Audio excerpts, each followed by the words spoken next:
Hello बच्चों, कैसे हैं आप। उम्मीद करता हूं आप बहुत अच्छे और स्वस्थ होंगे।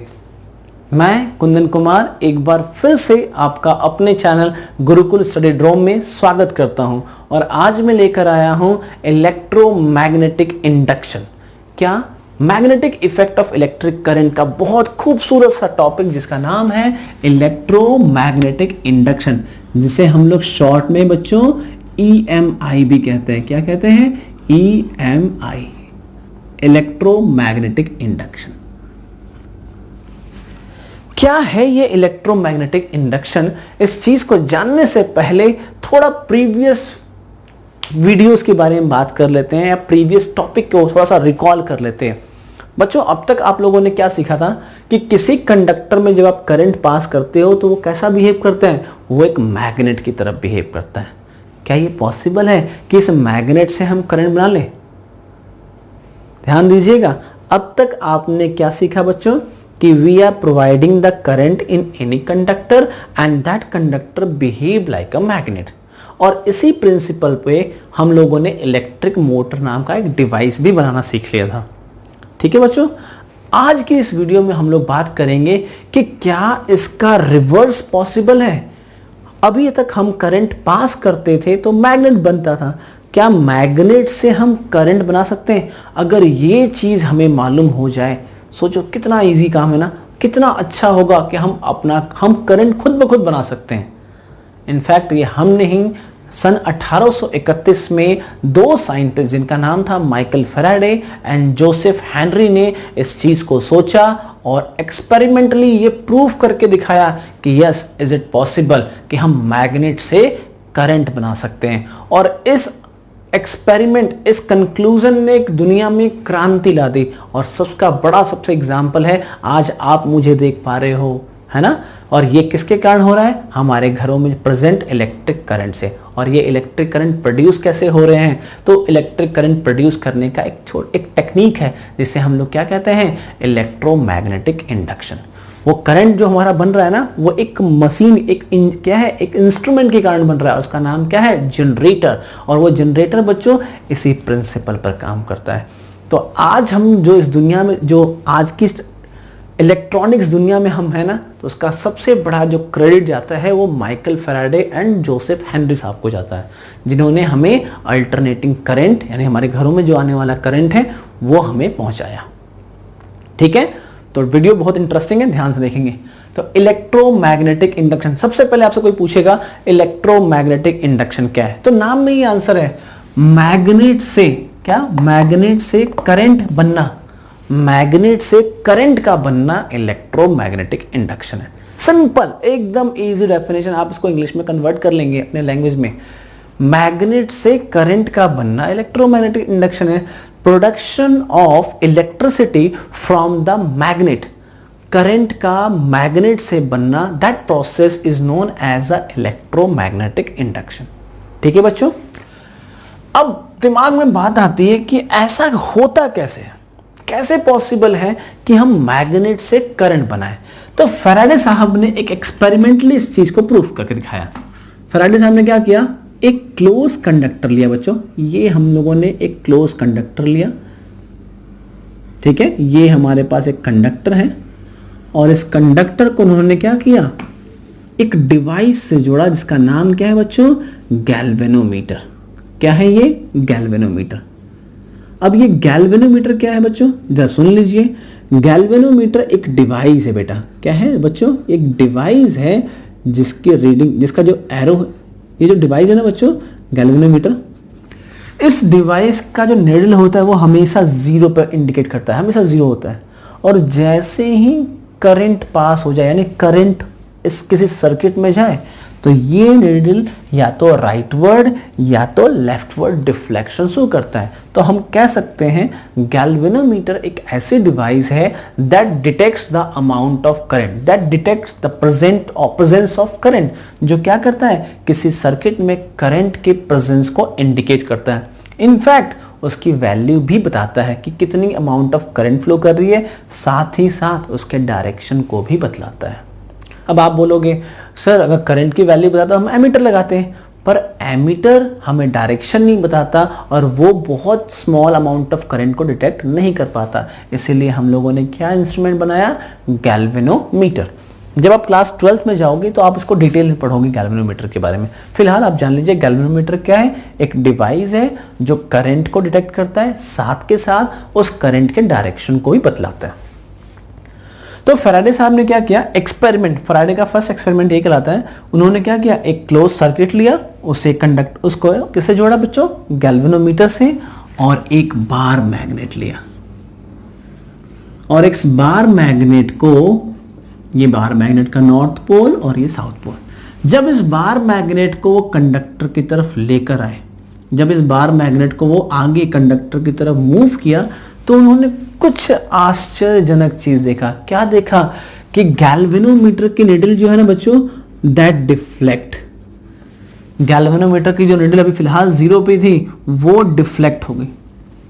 क्या हो गई, डिफ्लेक्ट हो गई, यानी इस कंडक्टर में कुछ करंट प्रोड्यूस हुआ। मैग्नेट के मूव करने से इस कंडक्टर में करंट प्रोड्यूस हुआ, इसी को हम क्या कहते हैं, EMI। अब फैराडे साहब सोचने लगे ऐसा कैसे पॉसिबल है, ऐसा आखिर में हुआ क्या जिसके कारण इस गैल्वेनोमीटर की निडल में डिफ्लेक्शन हुआ।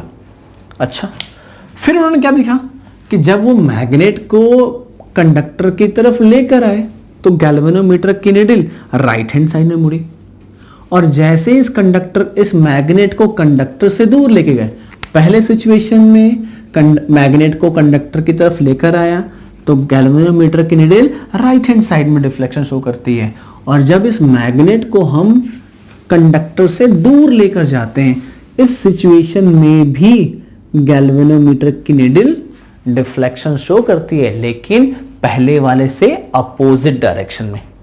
ध्यान दीजिएगा, दोनों ही सिचुएशन में डिफ्लेक्शन अपोजिट है। मैग्नेट अगर आपके लेफ्ट हैंड साइड की तरफ जा रहा है तो गैल्वेनोमीटर की निडल राइट हैंड साइड में थी। मैग्नेट अब राइट हैंड साइड में जा रहा है अवे फ्रॉम द कंडक्टर, तो मैग्नेटिक फील्ड जो हमारी गैल्वेनोमीटर की निडल है बच्चों वो क्या हो गई, लेफ्टवर्ड डायरेक्शन में। यानी मोटा माटी की बात की जाए तो कह सकते हैं कि इस कंडक्टर में कुछ ना कुछ तो करंट प्रोड्यूस हुआ है, और वही करंट इस गैल्वेनोमीटर के थ्रू हमें मालूम चल रहा है। फिर क्या किया उन्होंने, फैराडे साहब ने इस बार क्या किया, मैग्नेट को यहां से मूव करते हुए लेकर आए और यहां पर स्टॉप कर दिया, यानी कंडक्टर के पास लाकर स्टॉप कर दिया। तब क्या देखा बच्चों, तब देखा कि जो गैल्वेनोमीटर की निडल थी जो फिलहाल डिफ्लेक्शन दिखा रही थी, अब वो जाके फिर से 0 पर आ गई। ये क्या मतलब हुआ, देखिए इन्होंने 3 ऑब्जर्वेशन को बड़ी क्लोजली देखा। पहला, जब उस मैग्नेट को कंडक्टर की तरफ लेकर आकर लाए तो देखा गैल्वेनोमीटर में डिफ्लेक्शन हुआ। जब मैग्नेट को उससे दूर लेकर जा रहे थे तो भी गैल्वेनोमीटर में डिफ्लेक्शन हुआ।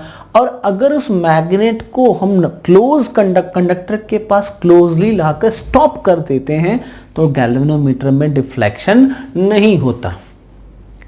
यानी अगर इन तीनों ऑब्जर्वेशन का क्या कहते हैं हम लोग कंक्लूजन निकालें तो हमें एक चीज मालूम चल रही है, क्या, due to the relative motion of conductor, इस मैग्नेट के मूवमेंट के कारण, इस मैग्नेट के मूवमेंट के कारण गैल्वेनोमीटर के निडल में डिफ्लेक्शन हो रहा है। या हम इसका उल्टा भी कह सकते हैं, उन्होंने सेकेंड एक्सपेरिमेंट में यही काम किया। एक बार क्या किया उन्होंने, मैं भी सेकेंड एक्सपेरिमेंट में आपको बताता हूं, पहले आप फर्स्ट एक्सपेरिमेंट को समझ लीजिए। तो हम लोगों ने क्या देखा, 3 क्लोज ऑब्जर्वेशन। जब मैग्नेट लेफ्ट हैंड साइड में आई तो गैल्वेनोमीटर के निडल राइट हैंड साइड में। जब मैं मैग्नेट को कंडक्टर से दूर लेकर गया यानी राइट हैंड साइड में तो गैल्वेनोमीटर की निडल लेफ्ट हैंड साइड में। यानी अगर हम लोग मैग्नेट को मूव कर रहे हैं तो उस रिलेटिव मोशन के कारण, उस मोशन के कारण इसमें करंट प्रोड्यूस हो रहा है। तो हम लोगों ने कहा कि करंट जनरेट होने के पीछे का जो मेन कॉज है वो है रिलेटिव मोशन। आखिर रिलेटिव मोशन से ऐसा बदल क्या रहा है, हमारे मैग्नेट के मोशन करने से करंट का क्या रिलेशन है, चलिए अब इसके बारे में जानते हैं। आपके दिमाग में यही चल रहा होगा कि मोशन करने से करंट, ऐसा कैसे पॉसिबल है। तो बच्चों थोड़ा और ऑब्जर्व करते, थोड़ा और ध्यान से देखते हैं हम लोग कि कंडक्टर बोल रहा हूं मैं, मैग्नेट के मोशन करने से ऐसा हो क्या रहा है। तो आप लोगों ने एक बड़ी बेसिक सी बात जानी है। क्या? देखिए ध्यान से कि किसी भी मैग्नेट के पास बच्चों क्या होता है, दो पोल होते हैं, नॉर्थ पोल और साउथ पोल, और इनके पास बहुत सारी मैग्नेटिक फील्ड लाइन होती है। हम लोगों ने पढ़ा है ना, मैग्नेटिक फील्ड लाइन नॉर्थ से चलती है, साउथ की तरफ जाती है। तो जब ये मैग्नेटिक फील्ड लाइन,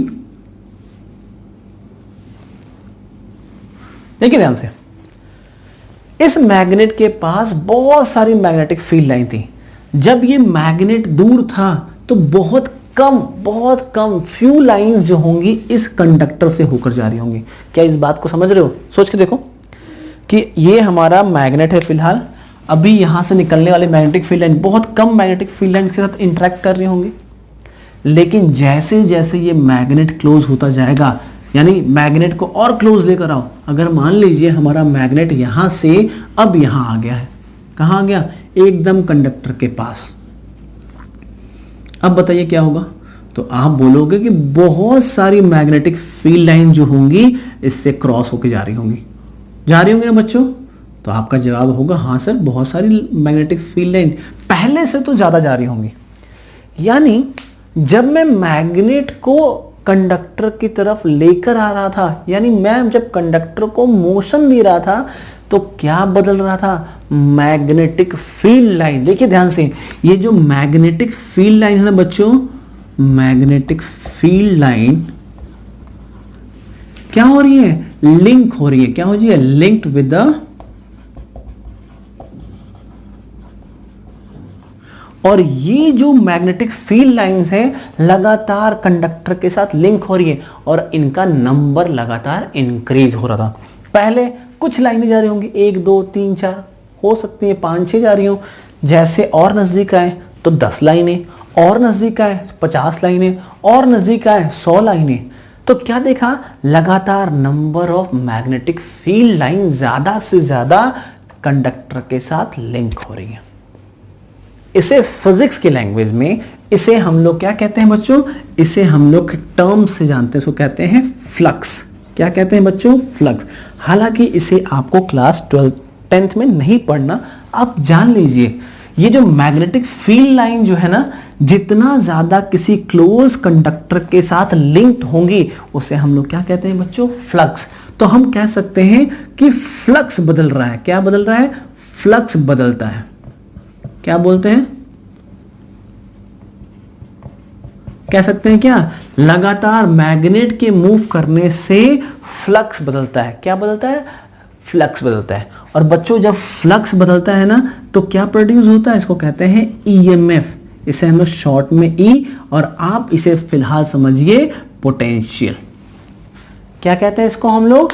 जैसे जैसे ये मैग्नेट आगे की ओर बढ़ेगा कंडक्टर की तरफ, उतनी ज्यादा मैग्नेटिक फील्ड लाइन कंडक्टर के साथ लिंक्ड होंगी। कंडक्टर के साथ लिंक होने से क्या बदलेगा बच्चों? फ्लक्स। और फ्लक्स बदलने से क्या बदलता है हमारा? फ्लक्स बदलने से पोटेंशियल बदलता है। याद कीजिए ओम्स लॉ, जितना पोटेंशियल बदलेगा, पढ़ा है ना, V is directly proportional to I। यानी जितना पोटेंशियल बदलेगा, यानी V जितना बढ़ेगा या जितना घटेगा, उतना ही आपका करंट भी बढ़ेगा और करंट भी घटेगा। यानी कंडक्टर के मूव करने से क्या बदलता है? तो कंडक्टर के मूव करने से फ्लक्स बदलता है, और फ्लक्स बदलने से आपका पोटेंशियल बदलता है। ये इस करंट प्रोड्यूस होने के पीछे का फिजिक्स था। होप आप लोगों को समझ में आ रहा होगा। ओके, जब मैं मैग्नेट को कंडक्टर के पास लेकर आ रहा था तो number of magnetic field line लगातार बढ़ रही थी। पहले 5, फिर 10, फिर 15, फिर 20, 100, 200 ऐसे बढ़ी। अब ऐसे ही इसको दूर लेके जाओ। जैसे जैसे हम कंडक्टर को दूर लेके जा रहे थे, पहले 100 लाइनें लिंक थी, दूर लेके गए होंगे तो 90, और दूर लेके गए होंगे 80, और दूर लेके गए हो सकता है 5 जा रही हो। तो जितना मैग्नेटिक फील्ड, जितना ही मैग्नेट कंडक्टर से दूर जा रहा था, उतना ही क्या कम हो रहा था बच्चों? आपका फ्लक्स बदल रहा था। क्या बदल रहा था? फ्लक्स कम हो रहा था। कम होना या बदलना बात देखिए, अगर फ्लक्स बदलेगा तो क्या बदलेगा? हमारा ईएमएफ। इसका मतलब पोटेंशियल बदलेगा, यानी पोटेंशियल इस सिचुएशन में कम होगा। पोटेंशियल कम तो करंट भी कम। यानी हम लोगों ने एक ऑब्जर्वेशन सीखा कि हमारे मैग्नेट के मूव करने से बच्चों क्या बदलता है? तो आप बोलोगे क्या बोलते हैं? फ्लक्स बदलता है। और फ्लक्स के बदलने से क्या बदलता है बच्चों? पोटेंशियल, या कह सकते हैं ईएमएफ बदलता है। और ईएमएफ बदलेगा तो करंट बदलेगा। क्लियर? यानी मुझे हर बार क्या करना है? फ्लक्स बदलते रहना है। सिंपल सा एक्सपेरिमेंट। फ्लक्स बदलते रहिए, लगातार फ्लक्स बदलते रहिए, बदले में करंट पाते रहिए। यही था फैराडे का एक्सपेरिमेंट। थर्ड ऑब्जर्वेशन को देखिए, जब मैं इस मैग्नेट, बार बार मैं कंडक्टर बोलते रहा हूं, सॉरी उसके लिए, जब मैं मैग्नेट को इसके पास लाकर स्टॉप कर देता हूं, तो आप बोलोगे सर इस समय तो मैग्नेटिक फील्ड लाइन बहुत सारी लिंक्ड है, लेकिन बदलाव कहां हो रहा है? फ्लक्स बदलना चाहिए, यहां तो फ्लक्स बदला ही नहीं। 100 लाइनें थी, 100 की 100 लाइनें हैं। अब आप खड़े रहो, 100 से 99 तो होने वाले नहीं है। तो अगर हमारी मैग्नेटिक फील्ड लाइन नहीं इंक्रीज या डिक्रीज होंगी तो फ्लक्स नहीं बदलेगा। और फ्लक्स नहीं बदलेगा तो बच्चों क्या नहीं मिलेगा? सर फ्लक्स नहीं बदलेगा तो हमारा ईएमएफ नहीं बदलेगा, यानी पोटेंशियल नहीं बदलेगा। और पोटेंशियल नहीं बदलेगा तो करंट नहीं बनेगा। यही रीजन था कि गैल्वेनोमीटर की निडल 0 डिफ्लेक्शन शो कर रही थी। होप आप लोगों को ये एक्सपेरिमेंट एकदम क्लियर हो गया होगा, क्रिस्टल क्लीन। चलिए इसका सेकेंड ऑब्जर्वेशन देखते हैं। इसी एक्सपेरिमेंट को फैराडे साहब ने एक दूसरे तरीके से किया। ये सब आपके एनसीईआरटी बुक में दे रखा है, लेकिन ये फ्लक्स वाला वर्ड आपको नहीं मिलेगा बच्चों। जब आप क्लास 12th में जाएंगे तो एक बहुत अच्छा सा चैप्टर बन के आएगा, ये इलेक्ट्रोमैग्नेटिक इंडक्शन, और वहां पर हम लोग फ्लक्स के बारे में बात करते हैं। मैं आपको थोड़ा सा नॉलेज दे देता हूँ, ये फ्लक्स के लिए फॉर्मूला क्या होता है। देखो ये आपके लिए है नहीं, पर मैं बता देता हूँ आपको। क्या बोलते हैं इसको हम लोग? Electric flux. इलेक्ट्रिक नहीं बोलिए, आप इसको मैग्नेटिक फ्लक्स बोल दीजिए, सॉरी। ये जो हमारा फ्लक्स है ना बच्चों, उसके लिए फॉर्मूला होता है E = -dφ/dt। और ये E क्या है? हमारा EMF, या इसको हम लोग कह सकते हैं पोटेंशियल। और पोटेंशियल बदलेगा तो करंट भी बदलेगा, ओम्स लॉ। ठीक है? और ये माइनस साइन क्या करता है? माइनस साइन का मतलब हमेशा अपोजिट बनेगा, यानी अगर हमारा मैग्नेट लेफ्टवर्ड तो करंट कैसा बनेगा? इसका अपोजिट। लेफ्ट का अपोजिट राइट, इसीलिए हमारा डिफ्लेक्शन अपोजिट था। फैराडे साहब ने इसी एक्सपेरिमेंट को दूसरे तरीके से किया। ये उन्होंने इस बार 2 कंडक्टर लिए।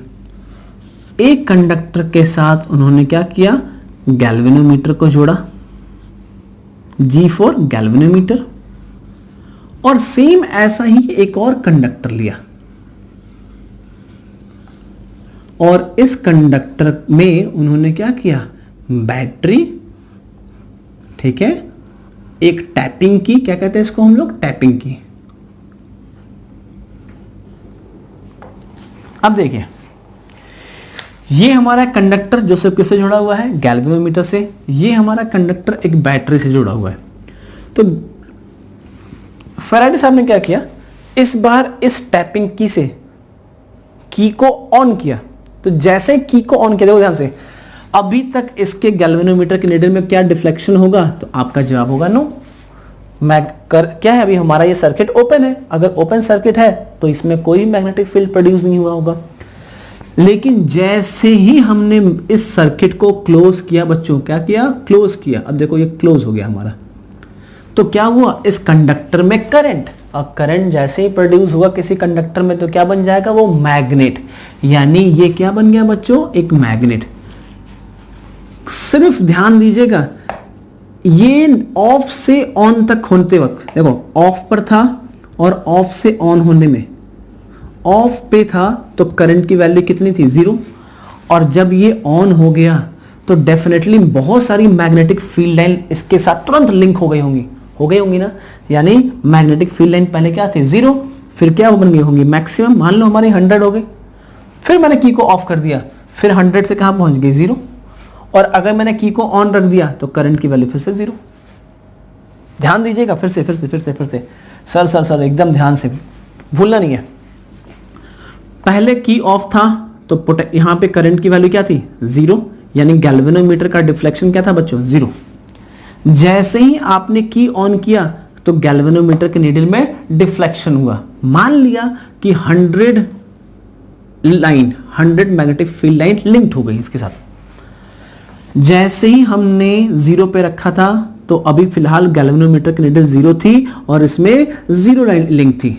और जैसे ही हम लोगों ने की ऑन किया बच्चों, की ऑन करते के साथ क्या हो गया हमारा, की ऑन किया, गैल्वेनोमीटर के नीडल में डिफ्लेक्शन हो गया।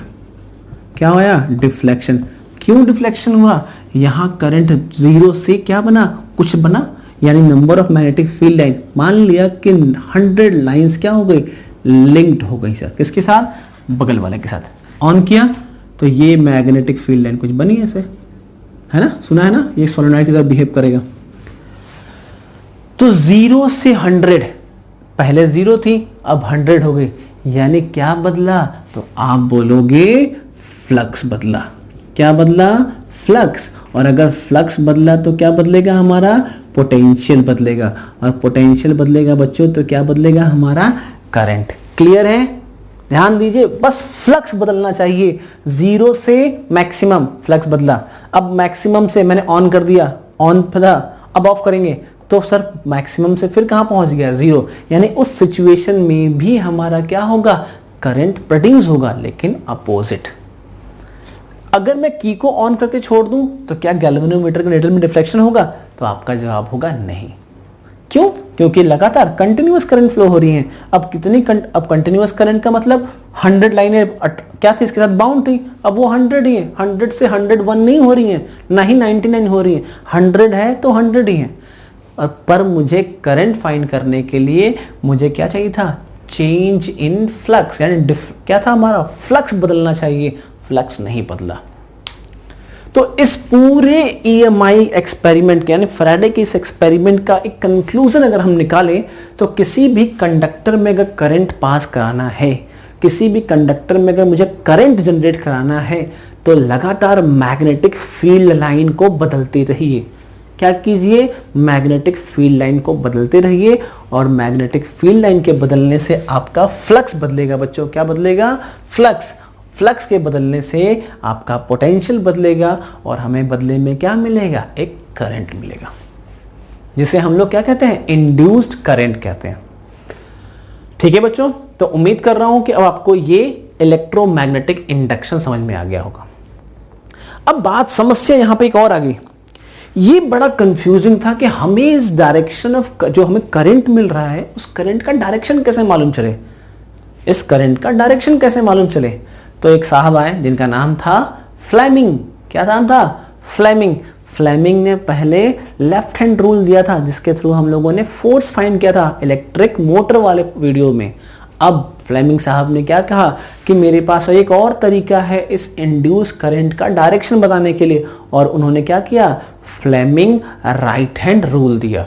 सेम लेफ्ट हैंड की तरह बच्चों, लेफ्ट हैंड में हम लोगों ने क्या किया था, फिंगर्स को स्ट्रेच किया था, इन 3 फिंगर को स्ट्रेच किया था, कुछ ऐसा कि ये तीनों फिंगर एक दूसरे के ऊपर क्या हो, परपेंडिकुलर। सिमिलरली हम लोग क्या करेंगे, राइट हैंड के तीनों फिंगर को ऐसा स्ट्रेच करेंगे, the all 3 fingers are perpendicular to each other बच्चों। यानी ये पहली फिंगर, ये हमारा थंब, 4 फिंगर और मिडिल फिंगर, तीनों एक दूसरे के क्या हो जाए, परपेंडिकुलर। यहां आपका जो मिडिल फिंगर था बच्चों, ये मैग्नेटिक फील्ड के डायरेक्शन में रहेगा, ठीक है। थंब हमारे डायरेक्शन ऑफ मोशन के बारे में बताएगा, यानी आप कंडक्टर को किधर की तरफ मोशन दे रहे हो, अपवर्ड, डाउनवर्ड, राइटवर्ड, लेफ्टवर्ड, यानी थंब आपके डायरेक्शन को बताएगा। कौन सा डायरेक्शन को, डायरेक्शन ऑफ मोशन। तो डेफिनेटली आपका जो मिडिल फिंगर है बच्चों, ये इंड्यूस करंट को बताने वाला है। फिर से एक बार, फ्लेमिंग राइट हैंड रूल क्या कहता है, to know the direction of induced current, stretch your finger like this, the all 3 fingers are mutually perpendicular to each other. First finger show the direction of magnetic field, thumb show the direction of motion, then definitely middle finger show the direction of current. इसे एक example से समझते हैं। चलिए, मान लीजिए ये हमारे पास एक मैग्नेट का नॉर्थ पोल और एक साउथ पोल है। ठीक है बच्चों, ये हमारा कंडक्टर, और इस कंडक्टर में हम लोग क्या कर रहे हैं सर, कंडक्टर को मैं अपवर्ड डायरेक्शन में फोर्स मोशन दे रहा हूं। क्या कर रहा हूं, इस कंडक्टर को मैं ऊपर की ओर उठा रहा हूं। किधर की ओर, ऊपर की ओर। कैसे, आउटवर्ड। तो जरा बताइए इस कंडक्टर में डायरेक्शन ऑफ करंट का डायरेक्शन क्या होगा, what is the direction of current in this conductor. तो लगाते हैं, करंट अगर फाइंड करना है बच्चों, करंट का डायरेक्शन फाइंड करना है तो कौन सा रूल लगाएंगे, राइट हैंड रूल। चलिए, तो पहले हमेशा मैग्नेटिक फील्ड को सेट करते हैं। मैग्नेटिक फील्ड किधर से जाएगी, नॉर्थ से साउथ। यहां तो साउथ से नॉर्थ है, कोई बात नहीं, हम मुड़ जाते हैं। तो मैग्नेटिक फील्ड लाइन नॉर्थ से साउथ। ठीक है बच्चों, थंब डायरेक्शन ऑफ फोर्स है ना, डायरेक्शन ऑफ फोर्स हमने क्या कहा था, कंडक्टर को ऊपर उठा रहे हैं, है ना, कंडक्टर को हमने ऊपर उठाया। तो अब अपने मिडिल फिंगर को खोलिए, मिडिल फिंगर किधर की हो जाएगा, मिडिल फिंगर आपके क्या है, बोर्ड के इनवर्ड डायरेक्शन में, यानी इसमें डायरेक्शन ऑफ करंट क्या होगा बच्चों, इनवर्ड। क्लियर है। फिर से पहले मैग्नेटिक फील्ड को अरेंज कीजिए, नॉर्थ से साउथ था। कंडक्टर को मैं अगर ऊपर की ओर ऊपर उठा रहा हूं, किधर की ओर उठा रहा हूं बच्चों, ऊपर की तरफ, तो मिडिल फिंगर कैसा होगा हमारा, इनवर्ड होगा। कैसा होगा, इनवर्ड। डायरेक्शन को बदलिए, अगर हमारा डायरेक्शन ऑफ मोशन, करंट को जो मैं मूव कर, डायरेक्शन जिस कंडक्टर को जो मूव कर रहा था, अगर वो इनवर्ड होता बच्चों तो क्या होता, डायरेक्शन आउटवर्ड होता। देखो ध्यान से, मैग्नेटिक फील्ड नॉर्थ से साउथ, ये हमारा डायरेक्शन ऑफ मोशन था ना कंडक्टर का, मैंने इस बार डाउनवर्ड कर दिया। अब अपने मिडिल फिंगर को खोलो, मिडिल फिंगर आउटवर्ड आ रहा है ना कैमरे की तरफ, इसका मतलब डायरेक्शन ऑफ करंट क्या होगा बच्चों, आउटवर्ड होगा। तो आप राइट हैंड थंब रूल से, फ्लेमिंग राइट हैंड रूल से आप इंड्यूस करंट का डायरेक्शन भी फाइंड कर सकते हैं बच्चों। क्लियर। तो आज की इस वीडियो में हम लोगों ने क्या सीखा, इलेक्ट्रोमैग्नेटिक इंडक्शन। क्या होता है इलेक्ट्रोमैग्नेटिक इंडक्शन, मैग्नेट से इलेक्ट्रिक करंट का बनना इलेक्ट्रोमैग्नेटिक इंडक्शन कहलाता है। फिर हम लोगों ने फैराडे के दो एक्सपेरिमेंट पढ़े। पहला एक्सपेरिमेंट क्या था कि अगर किसी क्लोज कंडक्टर को हम लोग गैल्वेनोमीटर से जोड़ दें और एक मैग्नेट को मूव करते हुए कंडक्टर की तरफ लेकर आते हैं तो एक इंड्यूस करंट प्रोड्यूस होता है, और वो करंट हमेशा मैग्नेट के मोशन के अपोजिट होगा। ठीक है बच्चों, अगर मैं उस मैग्नेट को कंडक्टर से दूर लेके जाता हूं तो भी करंट प्रोड्यूस होता है, लेकिन opposite in the direction of motion of conduct of the magnet. अगर मैं उस मैग्नेट को कंडक्टर के पास ला के रख दूं तो there will be no current will produce. फिर हमने सोचा ऐसा क्यों हुआ, तो मालूम चला कि मैग्नेट के मोशन करने से क्या बदल रहा है, हमारी number of magnetic field line इस कॉइल के साथ ज्यादा या कम लिंक हो रही है। तो मैग्नेटिक फील्ड लाइन की बढ़ने और घटने से एक नया टर्म जनरेट होता है, और उस टर्म को बच्चों क्या कहते हैं, हम लोग क्या कहते हैं, फ्लक्स कहते हैं। अगर कभी फ्लक्स बदलेगा तो क्या बदलता है, हमारा ईएमएफ, जिसे हम लोग पोटेंशियल कहते हैं, पोटेंशियल बदलेगा। और पोटेंशियल अगर हम बढ़ाएं तो हमारा करंट बढ़ता है, पोटेंशियल घटाएं तो हमारा करंट घटता है, according to the Ohm's law. यानी हमारे पोटेंशियल, हमारे ईएमएफ बदलने से पोटेंशियल बदला और इससे हमारा करंट बदला। यानी इस कंक्लूजन का सार क्या था, मैं अब वीडियो को लास्ट कर रहा हूं, बस ये याद रखेंगे आप बेटा कि किसी भी कंडक्टर में अगर करंट पास करना है तो फ्लक्स बदलिए, और ये फ्लक्स कब बदलता है, due to the relative motion of a magnet. या तो आप मैग्नेट को मूव कीजिए या मैग्नेट को स्टॉप कीजिए, क्लोज सर्किट को मूव कीजिए। ये दोनों ही एक्सपेरिमेंट आपके एनसीईआरटी बुक में बड़े आराम से समझाया गया है, उसी चीज को मैंने यहां एक्सप्लेन किया। Last, to know the direction of current, हमें करंट मिला ना, उस करंट को हम क्या कहते हैं, इंड्यूस करंट। और इस इंड्यूस करंट को जानने के लिए, to know the direction of induce current, we using the Fleming right hand rule. First finger show the direction of magnetic field, thumb show the direction of current, thumb show the direction of motion, then your middle finger definitely show the direction of induced current. Hope आज की इस video को आपने बहुत अच्छे से समझा होगा। अगर आपको वीडियो पसंद आई होगी तो प्लीज लाइक एंड सब्सक्राइब करना ना भूलें। तब तक स्वस्थ रहें, सुरक्षित रहें।